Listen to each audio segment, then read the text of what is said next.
What up, y'all? Dory back doing a new video, and I have my Godzilla figures set up from the film GMK Godzilla Mothra King Ghidorah, the Kaiju Shokugeki from 2001. And these are Bandai figures, imported vinyl. They have a vinyl texture to them. They're kind of a soft rubbery plastic, I guess. That's the best way to describe them. In case you never collected Bandai figures from Japan, they usually come in this format, the vinyl.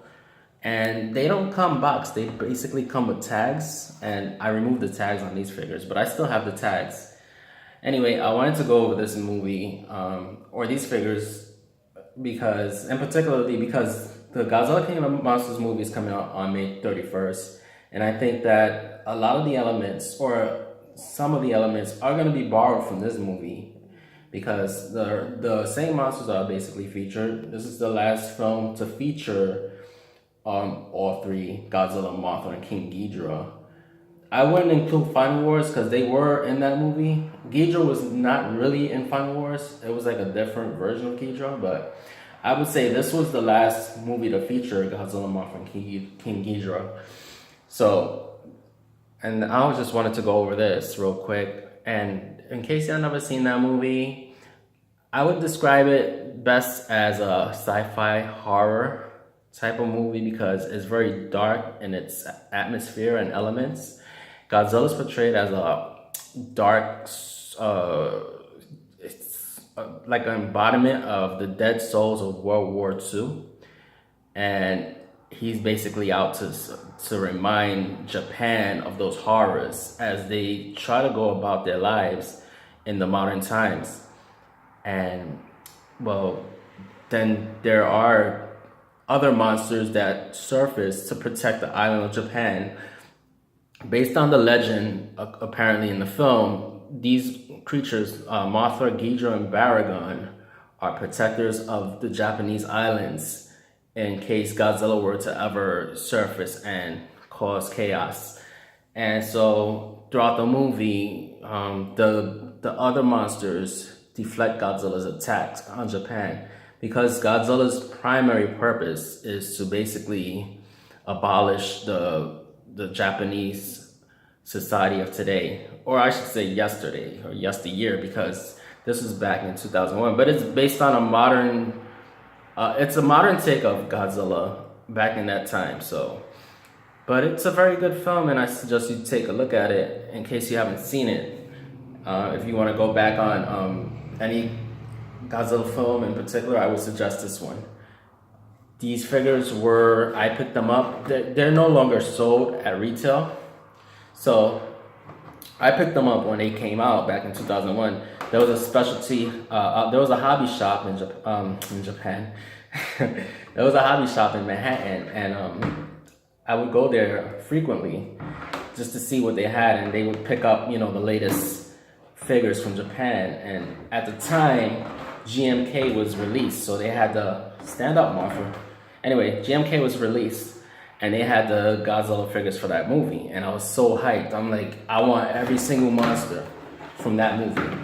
And the movie itself, I remember when it was announced, I was like ecstatic. I'm like, this is the direction they need to go, the darker tone of Godzilla, because before that, the predecessor of GMK was Godzilla X Megaguirus, and prior to that was Godzilla 2000. And that direction didn't seem to be working.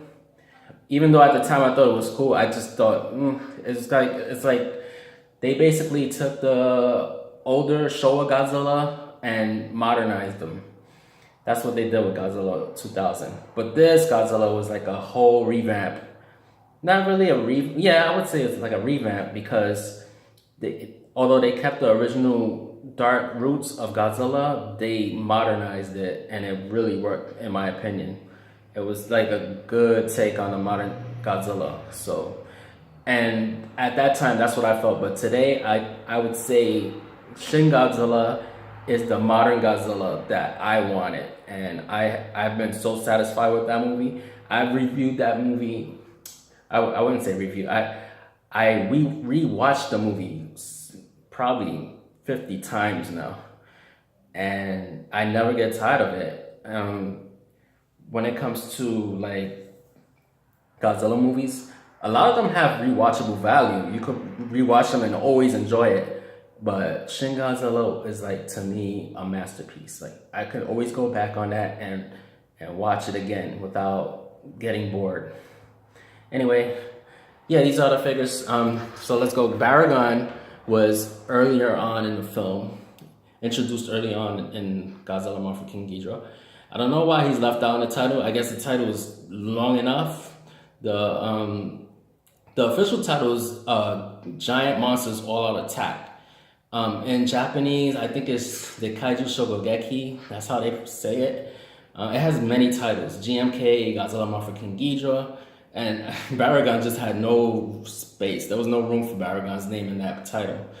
Ghidorah, if you watch this movie, you're gonna be a little confused because he's actually a protector in this movie. He's a protector of the island. He's one of the the guardian. They call them guardian monsters. That's what they're called. Baragon, Mothra, and King Ghidorah are the guardian monsters to Godzilla's havoc. Godzilla resurfaces as the dead souls of World War II, which is kind of eerie if you think about it. It's soulless. I mean, I can't say it's soulless because it has souls, but it's evil. It has like a grudge against Japan, and that's not really explored in the movie. But that's basically the story, the plot. The story of it. Mothra, she appears in two forms. She has her larvae form earlier on in the movie, and then she matures into her butterfly form. She does a good job in battling Godzilla, as do the rest of them. But Baragon really stood no chance. He fought Godzilla alone.